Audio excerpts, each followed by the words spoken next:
balita nationwide.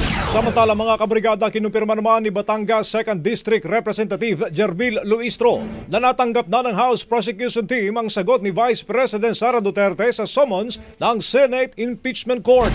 Ayon pa kay Luistro, sasagutin ito ng prosekusyon sa loob lamang ng 5 araw na palugit mula naman sa Impeachment Court.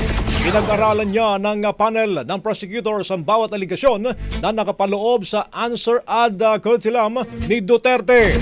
Bababatin na hiniling pa ng kampo ng pangalawang Pangulo na ibasura ang articles of impeachment dahil labag daw ito sa saligang batas, lalo na sa probisyon ng 1-year bar rule sa ilalim ng Section 3 Paragraph 5 ng Articles 11.